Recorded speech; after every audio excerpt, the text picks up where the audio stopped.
diskusi kelompok kami, yaitu Matrix Biomedik, review jurnal, peranan mikrobiologi dalam pengelolaan lingkungan, pengelolaan limbah, sampah, dan kompos. Next.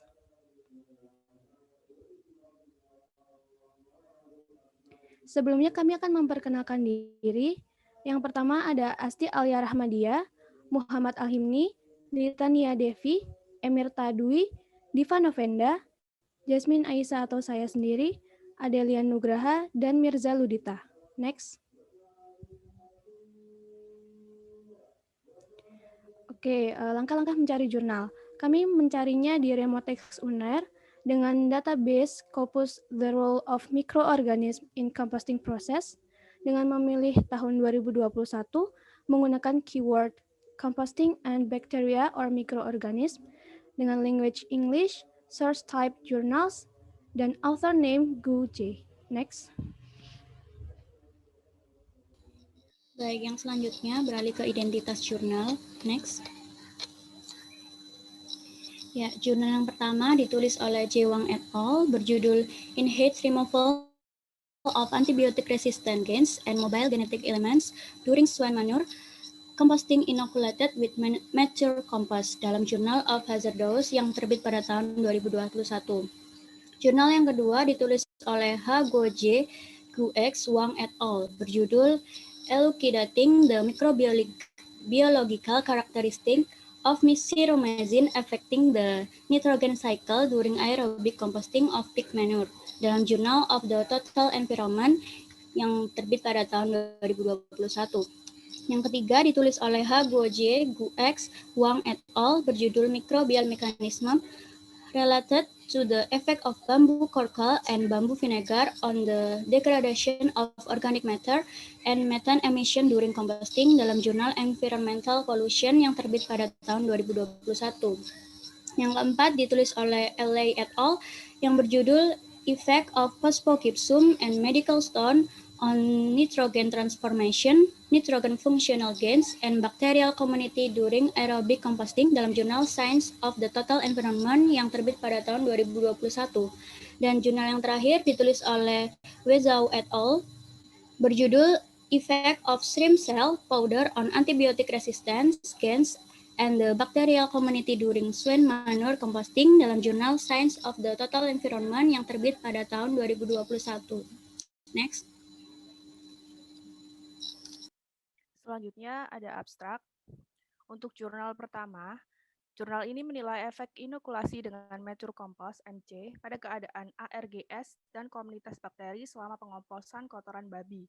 Menurut jurnal ini, MC merupakan strategi yang menjanjikan untuk mengurangi resiko proliferasi ARGS. Jurnal yang kedua membahas tentang reaksi berantai polimerase kuantitatif qPCR dan sequencing bakteri nitrifikasi dan denitrifikasi yang dilakukan untuk menyelidiki efek dinamis dari siromazine pada konversi nitrogen selama pengomposan berbasis laboratorium. Siromazine menunjukkan efek penghambatan pada kekayaan AC dan CHO, nitrifikasi dan denitrifikasi mikroorganisme selama periode termofilik, sekaligus meningkatkan keanekaragaman atau xenon pada semua tahap pengomposan. Jurnal ketiga menilai sequencing mikroba fungsional PCR kuantitatif dan investigasi filogenet, komunitas dengan rekonstruksi keadaan tak teramati yang digunakan untuk memahami mekanisme mikroba terkait efek arang bambu atau bambu charcoal, BC, dan cuka bambu atau bambu vinegar, BF, pada degradasi emisi bahan organik atau organic matter, OM, dan metana selama pengomposan. Jurnal keempat mengeksplorasi efek penambahan phosphogypsum atau PPG, batu medis atau medical stone, MS, dan keduanya PPM, selama pengomposan pada transformasi nitrogen, gen fungsional nitrogen, komunitas bakteri, dan hubungannya dengan emisi NH3 dan N2O. PPM lebih mempengaruhi proses nitrifikasi dan denitrifikasi daripada PPG dan MS.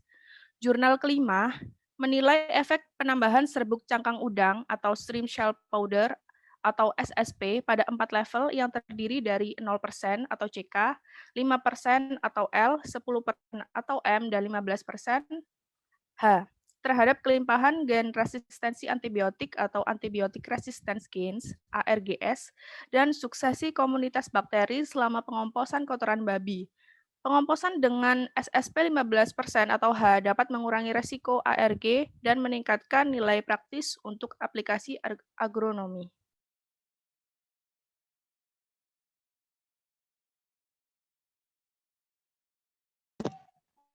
Baik, selanjutnya ada latar belakang. Oke. Untuk latar belakang dari jurnal pertama, itu jurnal ini menilai kejelasan bagaimana efek inokulasi dengan kompos matang pada nasib ARG dan komunitas bakteri selama pengomposan kotoran. Penggunaan kompos matang ditujukan agar dapat mengurangi ARG karena pengomposan aerobik dianggap kurang efektif. Sedangkan jurnal kedua menilai bagaimana kejelasan efek siromazin pada transformasi nitrogen selama pengomposan. Siromazin digunakan sebagai larvasida dan pakan hewan ternak unggas, namun tidak diserap secara maksimal sehingga ikut terbuang bersama urin dan tinja, dan beracun juga di lingkungan. Sedangkan untuk yang jurnal ketiga, menilai bagaimana kejelasan efek-efek penambahan bambu arang dan bambu vinegar, baik sendiri maupun bersama-sama pada emisi gas karbon yang tidak dapat dihindari dalam pengomposan. Penerapan zat aditif selama pengomposan dianggap sebagai strategi yang nyaman dan efektif untuk meningkatkan kualitas kompos. Selanjutnya akan dilanjutkan oleh teman saya. Ya, selanjutnya yang jurnal 4. Jurnal ini menilai bagaimana kejelasan efek penambahan PPG atau fosfogipsum, MS atau mineral stone, dan keduanya pada emisi NH3 dan N2O pada transformasi nitrogen selama pengomposan. Penggunaan zat aditif ini disebabkan oleh tidak dapat dihindarinya emisi gas selama pengomposan, sehingga penggunaan zat aditif ini dianggap dapat menurunkan emisi. Terakhir, jurnal 5. Jurnal ini menilai bagaimana kejelasan pengaruh penambahan SSP atau shrimp cell powder pada ARG dan suksesi komunitas bakteri selama proses pengomposan. Penambahan zat aditif pada sistem pengomposan dapat bermanfaat untuk mempengaruhi kelimpahan ARG dan meningkatkan kualitas produk. Next. Baik, yang selanjutnya adalah metode dan bahan. Dari jurnal 1, bahan yang digunakan adalah kotoran babi dari peternakan babi di Northwest ANF University, Shanxi di Cina. Yang kedua ada jerami gandum dari peternakan lokal di Yangling. Dengan metode membuat pH meter digital digunakan untuk mengukur pH dari sampel yang digoyangkan selama 40 menit pada 200 rpm dalam air tanpa kandungan karbon dioksida dengan perbandingannya 1:10. Total nitrogen yang terkandung dalam sampel dianalisis menggunakan metode Geldal. Total organik karbon yang terkandung dalam sampel dianalisis menggunakan metode oksidasi kalium kromat. DNA diekstrak menggunakan fast DNA spin kit for soil. Konsentrasi dan pemurnian DNA-nya ditentukan menggunakan nanodrop 2000 sistem. DNA yang terisolasi diawetkan pada suhu minus 20 derajat Celcius. Dari jurnal yang kedua, bahannya sama kotoran babi, jerami gandum, namun dipotong-potong 1-2 cm dan ditambahkan siromazin, nomor produk 6621527-28, dibeli dari Sigma Aldrich Company, kemurnian 97%, Cina. Metode percobaan dilaksanakan pada 3 perlakuan di mana siromazin ditambahkan pada 0 mg per kilo, 5 mg per kilo, dan 15 ml per kilo berdasarkan berat kering dari kotoran babi itu. Percobaan diulang 3 kali dan percobaan pengomposan berlangsung selama 30 hari. Reaktor kompos dicampur dengan menyeluruh pada interval 7 hari selama pengomposan. Sampel yang diambil dari ketiga perlakuan replikasi identik tersebut dicampur dalam jumlah yang sama untuk dijadikan sampel komposit. Kemudian dimasukkan ke dalam kantong steril dan segera dikembalikan ke laboratorium. Sebagian sampel dibekukan, dikeringkan, dihancurkan, dan disimpan untuk dianalisis mikrobiologi di dalamnya. Bagian lainnya digunakan untuk mengetahui sifat fisik dan kimia dari kompos itu. Bisa next? Oke, dari jurnal ketiga, metode dan bahan, ada kotoran babi segar dari peternakan babi lokal, lalu bambu arang dan bambu vinegar disediakan oleh Suichang Shenlonggu, Zhejiang, Cina, berukuran 2-3 mm. Lalu yang ketiga ada jerami gandum dipotong 1-2 cm. Pengomposan aerobik selama 42 hari di unit pengomposan perbandingan dengan kotoran babi dan jerami adalah 3:1. 3. Perlakuan pengomposan lainnya adalah aplikasi tunggal atau gabungan bambu arang sebanyak 3% dan bambu Vanguard 0,4%. Rasio C/N dan kadar air disesuaikan di bagian bawah kompos, diterapkan ventilasi paksa statis untuk memastikan kandungan oksigen mencukupi. Unit pengomposan dibalik untuk memastikan sampel seragam. Pengambilan sampel rangkap 3 pada hari ke-0, 1, 3, 17, 31, dan 42. Sampel dibagi menjadi 2 untuk menganalisis sifat fisik dan kimia, dan satunya untuk dianalisis molekuler mikroba. Dari jurnal keempat diperoleh bahan kotoran babi dari peternakan Yangling Xianxi Cina. Yang kedua ada jerami gandum dikumpulkan dari basis percobaan di Northwest A&F University Cina. Yang ketiga ada batu medis dari Xintai Water Treatment Technology Co Ltd, Shandong di Cina. Yang keempat ada Phosphogypsum dari Sichuan Liaoning Technology Co Ltd, Hubei, Cina. Metode pengomposan dilakukan di reaktor polivinil klorida 70L 40 hari. Kotoran babi dan jerami gandum dicampur pada 3:1 untuk mencapai rasio C/N yang sesuai dan kadar air disesuaikan hingga sekitar 60% aditif. Ditambahkan dalam bahan baku awal sebesar 10% berdasarkan berat kering kontrol tanpa aditif. Semua perlakuan diulang selama 3 kali. Sampel dengan berat sekitar 0,3 kilo dikumpulkan dari 3 reaktor untuk masing-masing perlakuan pada hari 0, 3, 13, 23, dan 40. Setelah diaduk rata dihomogenisasi untuk mendapatkan sampel yang representatif. Setiap sampel dibagi menjadi 2 bagian, di mana satu disimpan pada suhu 4 derajat Celcius dan suhu minus 80 derajat Celcius. Rasio C/N diukur menggunakan elementar analyzer. Ekstrak air dari sampel segar digunakan untuk menentukan nilai pH menggunakan elektroda pH.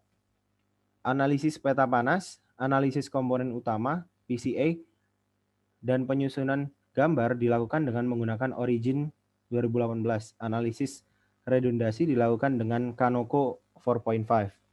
Bisa di next. Oke, dari jurnal kelima, bahannya ada kotoran babi, SSP, dan yang ketiga jerami gandum dengan rasio C/N 25:1 dan kadar air 60% pada awal campuran pupuk kandang babi dengan jerami gandum. Metodenya ada 4 tingkat proporsi, yaitu 0%, 5%, 10%, dan 15%, dengan wadah kotak busa segi 4, kapasitasnya 45 liter, yang pada bagian tengahnya diberi lubang untuk sirkulasi udara. Suhu dicek setiap pukul 8.30 dan 18.30, serta membalik tumpukan kompos tadi setiap harinya, dilakukan selama 35 hari. Sampel disimpan pada minus 80 derajat Celcius dan diiliofisasi dalam pengering beku, dan kemudian digiling. DNA spin kit for soil digunakan untuk DNA hasil ekstraksi, kemudian direkombinasi dengan ekstrak DNA rangkap 3 sebagai DNA genom total. DNA yang diekstraksi diencerkan untuk menghilangkan efek PCR sebelum qPCR. Komunitas bakteri dari sampel kompos diuji dengan sequencing gen 16S rRNA pada platform. Bisa di next. Baik, selanjutnya kita akan memasuki bagian hasil dan pembahasan pada jurnal yang pertama terkait variasi karakteristik fisikokimia selama pengomposan pupuk kandang. Ternyata ditemukan bahwa suhu merupakan parameter yang signifikan selama proses pengomposan karena mempengaruhi aktivitas mikroorganisme di dalam kompos dan tingkat penguraian bahan organik serta tingkat humifikasi produk pengomposan. Saat kompos sudah matang, suhu akan menurun ke tingkat suhu lingkungan. Kompos yang matang mengandung mikroorganisme mesofilik dan termofilik yang melimpah. Oleh karena itu, inokulasi dengan kompos matang memiliki efek positif pada pematangan kompos karena banyaknya mikroorganisme dalam kompos tersebut yang mempercepat degradasi bahan organik. Selanjutnya, terkait pada variasi ARG dan MGE selama pengomposan, ternyata pada penelitian ini terdeteksi ada 12 variasi ARG yang menjadi bahan baku pengomposan. Setelah pengomposan, banyaknya bakteri inang yang terkait dengan ARG berkurang karena suhu yang tinggi. Dibandingkan dengan CK, inokulasi dengan kompos matang secara signifikan mengurangi kelimpahan relatif ARG di MC. Studi ini juga menganalisis perubahan kelimpahan 4 MGE selama proses pengomposan. Pengomposan suhu tinggi terbukti mengurangi kelimpahan relatif MGE. Menurut Xie, pada tahun 2017, selama pengomposan aerobik, bahan organik diuraikan melalui tindakan mikroorganisme dan enzim yang disekresikannya. Mikroorganisme ini juga merupakan pembawa potensial ARG. Komposisi komunitas bakteri cenderung serupa pada dua perlakuan setelah pengomposan dan hasil yang serupa diperoleh juga pada penelitian sebelumnya. Lalu kita terkait dengan hubungan antara faktor lingkungan, MGE, ARG, dan komunitas bakteri selama pengomposan aerobik, ditemukan bahwa analisis redundansi atau RDA dilakukan untuk memeringkat semua faktor yang mungkin mempengaruhi perubahan ARG. Dan hasil penelitian menunjukkan bahwa sebagian besar ARG dan MGE ini memiliki korelasi positif yang signifikan, seperti yang juga ditemukan dalam penelitian sebelumnya. Namun, anehnya, pengurangan kelimpahan ARG lebih besar di MC daripada di CK. Selanjutnya akan dilanjutkan oleh teman saya. Baik, dalam jurnal kedua, penambahan siromazin menghasilkan nilai pH yang lebih tinggi dibandingkan dengan perlakuan CK tanpa siromazin tambahan. Pada semua tahap pengomposan menunjukkan bahwa siromazin menghambat nitrifikasi dan denitrifikasi. Siromazin secara signifikan menghambat kelimpahan O2 199 dan O2 463. Mikroba atau bakteri lokal dalam kotoran babi tidak cocok untuk kompetisi di bawah oksigen rendah dan tekanan suhu tinggi, sehingga kelimpahannya secara bertahap berkurang seiring dengan berlangsungnya pengomposan. Baik, selanjutnya akan dilanjutkan oleh teman saya.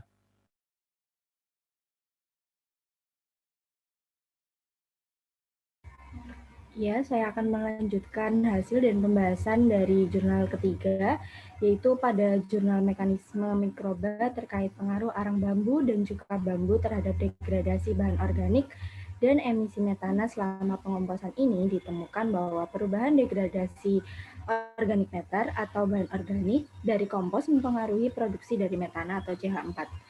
Degradasi OM dapat ditingkatkan melalui penambahan BC dan BV. Kemudian, perlakuan BC dan BV juga menyebabkan tingginya emisi CO2 yang mungkin disebabkan oleh aktivitas mikroba yang lebih besar dan dekomposisi OM yang cepat. Sedangkan emisi CH4 mengalami penurunan yang lebih rendah karena metabolisme mikroorganisme yang mengkonsumsi oksigen dalam jumlah yang besar. Penambahan BC bisa efektif berfungsi sebagai perancah dan porositasnya dapat meningkatkan peran pembawa oksigen untuk mengurangi adaptasi metanogen ke lingkungan menurut Awasti et al. Pada tahun 2018 dan Wong et al. Pada tahun 2017. Perlakuan BC dan BV dapat meningkatkan kelimpahan metanogen. BC dan BV berpengaruh besar bagi peningkatan aktivitas bakteri dan juga emisi CO2 yang akan mengurangi emisi dari CH4 atau metana ini. Selanjutnya akan dijelaskan oleh teman saya. Baik, yang selanjutnya, jurnal 4 terdapat beberapa pembahasan. Yang pertama terkait variasi indeks kematangan kompos, di mana rasio C per N merupakan indikator penting untuk mengevaluasi kematangan kompos. Rasio ini meningkat pada awalnya dan kemudian menurun karena mineralisasi bahan organik dan NH3 emisi selama tahap pengomposan awal. Nilai pH lebih rendah di PPG dan MS dibandingkan dengan CK, karena efek aditif pada proses nitrifikasi dan denitrifikasi dan adanya sedikit asam fosfat dalam PPG. Yang kedua, terkait transformasi nitrogen dan kehilangan nitrogen selama pengomposan. Pada awal pengomposan, amonifikasi dan mineralisasi nitrogen menyebabkan peningkatan dramatis pada kandungan NH4. Kemudian terjadi emisi NH3 di semua perlakuan, terutama pada 13 hari pertama pengomposan. Penambahan SSP memperpanjang fase termofilik dan menaikkan suhu pengomposan yang mungkin lebih efektif untuk membunuh patogen dan mendapatkan produk kompos yang lebih stabil. Yang ketiga terkait dengan gen fungsional nitrogen yang menunjukkan bahwa perlakuan PPG dan MS dapat menurunkan N2 dan emisi oksigen dan menurunkan pencemaran lingkungan. Selain itu, aplikasi gabungan PPG dan MS meningkatkan proses nitrifikasi dan denitrifikasi. Yang keempat, analisis karakteristik komunitas bakteri di mana terdiri atas Firmicutes, Actinobacteria, Proteobacteria, Chloroflexi, Bacteroidetes, di mana kelimpahan semua filum ini bervariasi di antara perlakuan dalam fase pengomposan yang berbeda. Dan yang terakhir, terkait korelasi antara faktor-faktor lingkungan bakteri dan gen nitrogen, di mana dalam melihat korelasi ini dibutuhkan sebuah analisis redundansi menjadi 3 periode. Yang pertama periode termofilik, yang kedua periode pendinginan, dan yang ketiga periode kematangan. Dan hasilnya menunjukkan bahwa Firmicutes mungkin berkontribusi pada konversi dan pelepasan nitrogen dalam periode termofilik, sedangkan Proteobacteria, Chloroflexi, dan Bacteroidetes dan filum lainnya mungkin telah memainkan peran penting dalam periode pendinginan dan pematangan. Bisa next.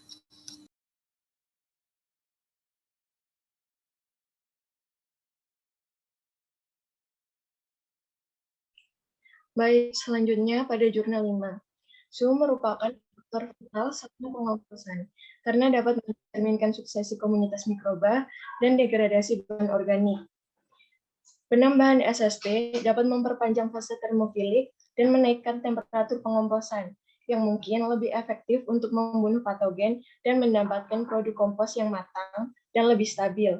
Pada campuran awal pengomposan, filum yang dominan adalah Firmicutes, Bacteroidetes, Proteobacteria, Actinobacteria, dan Chloroflexi, menjadi salah satu filum utama setelah fase termofilik.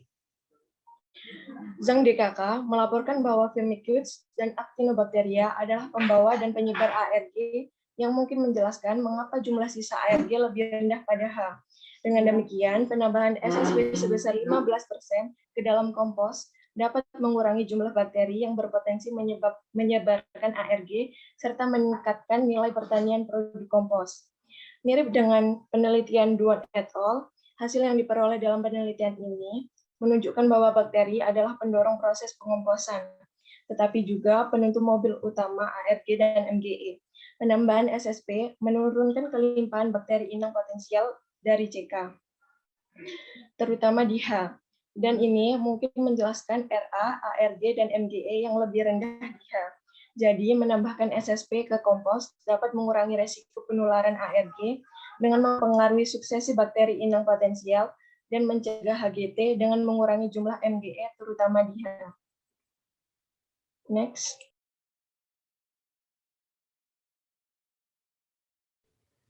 Baik, kita menuju ke kesimpulan. Bisa next. Ya, kesimpulan untuk jurnal yang pertama yaitu dalam penelitian ini, inokulasi dengan kompos mature atau matang terbukti memperpanjang suhu tinggi sehingga meningkatkan proses pematangan kompos. MC berperan dalam meningkatkan pertumbuhan dan reproduksi bakteri termofilik agar proses degradasi lebih cepat. Bakteri termofilik ini yaitu ada 3, Bacillus, Thermobifida, dan Thermobacillus. Setelah pengomposan, jumlah ARG dan MGE menurun secara signifikan di MC, dan MC dapat memengaruhi risiko penularan ARG dengan memengaruhi inang bakteri mereka. Selanjutnya yaitu kesimpulan untuk jurnal yang kedua. Penelitian ini menunjukkan bahwa siromazin mengganggu konversi nitrogen dan mengurangi kapasitas fiksasi nitrogen dari produk kompos. Kehadiran siromazin menurunkan kelimpahan gen AMOA serta menghasilkan oksidasi NH4N yang lebih rendah. Pengurangan NO2N adalah faktor penting yang mendorong denitrifikasi. Jika dihambat oleh siromazin, maka NH4N akan meningkat dan berbahaya. Nah, mikroorganisme utama yang terlibat dalam proses nitrifikasi dan denitrifikasi ini yaitu Nitrosomonas sp dan Pseudomonas sp. Mikroorganisme ini juga bisa merespon negatif terhadap siromazin. Hasil akhir dari proses ini yaitu pupuk kandang kompos ini aman dan ramah lingkungan serta mengandung residu siromazin. Bisa next. Baik, pada jurnal yang ketiga, kesimpulannya yaitu dalam penelitian ini, BC dan BV meningkatkan degradasi OM dan mengurangi emisi CH4 atau metana. Metanobrevibacter, metanosarcina, dan metanocorpusculum berkaitan dengan emisi CH4 selama periode termofilik. Pada periode ini, kondisi aerobik harus ditingkatkan dan BC serta BV juga harus diterapkan secara bersamaan agar dapat mengurangi kelimpahan metanogen dan menurunkan emisi CH4. Pada jurnal keempat, kesimpulannya yaitu dalam penelitian ini, MS sangat berkorelasi dengan proses nitrifikasi yang didominasi AMOA. PPG dan PPM memiliki korelasi yang kuat dengan proses denitrifikasi yang didominasi NIR-S, NIRK, dan NOZ. Nah, efek PPG, MS, dan PPM pada proses nitrifikasi dan denitrifikasi selama tahap pengomposan ini mungkin disebabkan oleh variasi dalam komunitas bakteri fungsional, di mana PPM meningkatkan proses ini lebih cepat dari PPG dan MS. Fila dominan yang terdiri dari Firmicutes dan Proteobacteria berkontribusi pada konversi dan pelepasan nitrogen selama pengomposan. Dalam emisi NH3 dan N2O ini, PPM banyak berkurang dengan memengaruhi variabel lingkungan, komunitas bakteri, dan gen fungsional nitrogen. Pada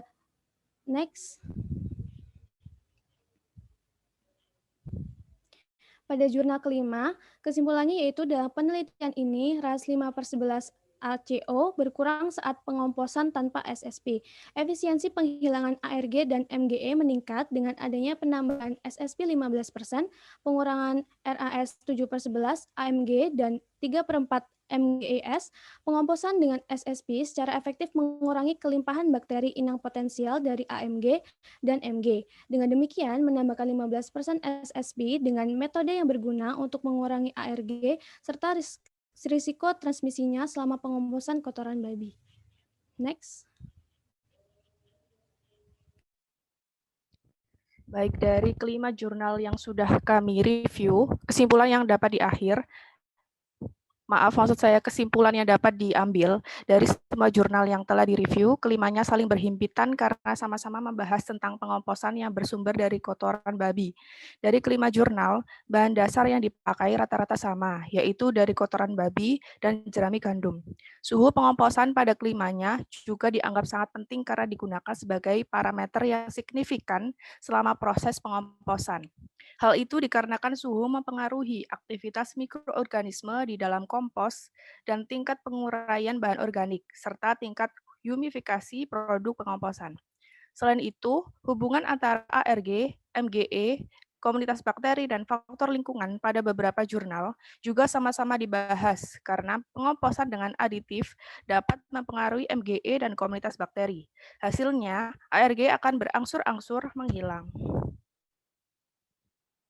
Terima kasih, demikian presentasi dari kelompok kami. Wassalamualaikum warahmatullahi wabarakatuh.